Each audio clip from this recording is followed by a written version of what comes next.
Thank you very much, Irina. I think we'll go straight through the second speaker and we'll take a short break after that. Loly Rico is still in the room. There you are. Loly is originally from El Salvador, been in Canada now 18 years, arriving as a refugee, and hit the ground running. She's been working as a community activist and an advocate, essentially since she arrived in this country. She is currently the chair of the Anti-Trafficking Committee, Canadian Council of Refugees, and she's going to speak to us tonight, digging a little bit more into gender inequalities and refugees and some push factors for human development. Thank you very much.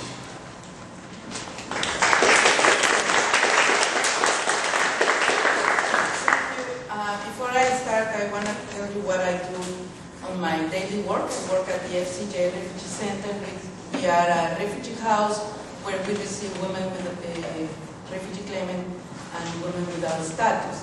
That means for us, for me, it's a very touchy issue because we have been seeing some victims of trafficking that now learning what is trafficking, we consider as a refugee cases, but really was trafficking cases. And we have been working on this in the past 16 years. What I want to talk to you about trafficking, and we do a presentation, but I apologize. We have a PowerPoint, but my computer crashed. And my colleague who does with me is Clara Ho from MECRAC. We do training for community workers, for the public to see what is the roots and causes of the trafficking issues, and also to talk about what Canada has been done, what needs to be done, and also to give you some tips in case that you face someone who has been a victim of trafficking. One of the things that I want to talk is that trafficking is new now for not everybody because it's a fashion issue. Because this is not new. It's a very old issue because we can start talking about trafficking since the colonization. I can tell you, I am from El Salvador, and when the Spanish came to colonize us, to conquer us, at the beginning they were trafficking the women and called in Spanish trata de blancas, means trafficking white women, like white females. Because at the beginning they didn't want to mix with the native women. Even though they rape them, they exploit them, but they want to have fun with their own European women. But I'm trying to tell you this is not new. This is a very old issue.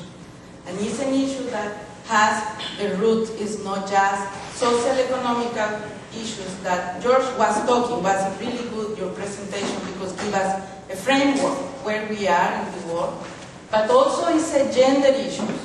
And I want to divide this issue about and why it's increasing, the problem of trafficking, and why we are talking here in Canada. And I want to clarify something that also, besides that I work with refugee women, refugee claimant, women have been coming because they have been exploited in their country for any kind of violence, also in Canada.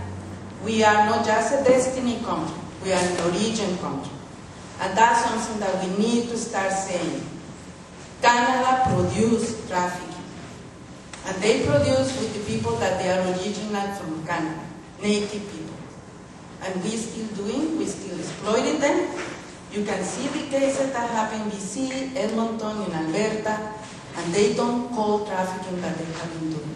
Taking women from the reservation to use in sex exploitation as well in forced labor.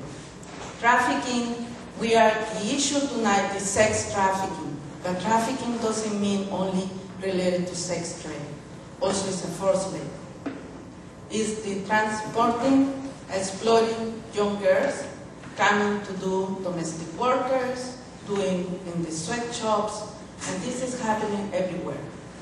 Why I'm talking about that? Because in the social, economical, and political causes, we can see it that trafficking is the most profitable issue right now, is because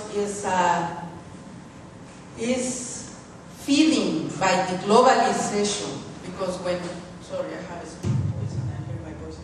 when you have with the globalization, you can see that you can move everything. Some people is getting richer to move their factories to south, to our countries, because they can pay cheaper labor. But at the same time, they can move very easily all the merchandise, all the commodities, they moving out. But wait, moving people is different. You have to show your passport at the border. They are closing the borders, and what they are provoking? That the underground, the people who work, they love to work on the crime, organized crime. They are moving their own people. They are trafficking because it's more, you can get more profit to sell a woman, to transport her, either for sex trade and forced labor, than it's more difficult, now it's getting difficult to find drugs. Even women from Colombia, they are moving them to do both. Bring drugs as a mules, that's how they go, or and also to use them in the sex trade to start working as domestic workers. That happened in the United States. Women, young girls from El Salvador, they are bringing them to the United States, here to Canada. And they come sometimes with false passports. They make them to make a refugee claim, and they keep them in their house, cleaning their house.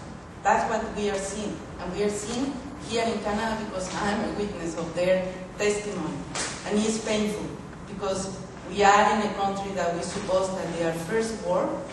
We have a beautiful charter rights where we can say that we have a right. I feel proud to be Canadian because I came clean from a country with all these dictatorship and you cannot speak out because you could be killed, but we are doing something wrong here, and it's with the trafficking cases. The other is that the poor globalization is creating that the first world countries is becoming richer. The South, global South, that's how we call it. Before was the third world, but it's more fair. South world is becoming the poorest. And what is the choice for a young girl that they come and tell you, if you work in a factory, I pay you $2 a day? Or someone comes and tells you, if you come and clean my house, I will pay you $500 a month. That will be $700 a month, $1,000 a month. And if you come here and you can help your family and send your remittances. I want to talk to you about that a little bit, how in the reality. And I will bring you, I am from El Salvador, and this is my world. And I especially, last week I was in El Salvador for personal reasons. And I was in a family court. And I started reading all the pamphlets because I'm kind of noisy woman. And because I was in a family court, I want to see what is the situation over there. And I started reading that what is the right for women in family cases. Then I started reading what is illegal is to do trafficking. And I was, wow, the government is doing something. But you know what is the sadness? Illegal trafficking is for young girls under 18. And I was, oh my goodness, this is not only under 18. No. If they are focusing on the minors, what happened with the women older than 18? And I want to tell you the story of a young girl that she was 18, 20 years old. And she was working as a domestic worker in El Salvador, in the capital city. She was moved because her mother couldn't support them. She gave it because we don't sell, but we gave the child to a family. And this family will give education for the girl and will give her a better life. And she was with this family cleaning. But because she was too young and she didn't know much, they put her to work from 6 o'clock in the morning to 11 o'clock in the evening. She learned. She was telling me that.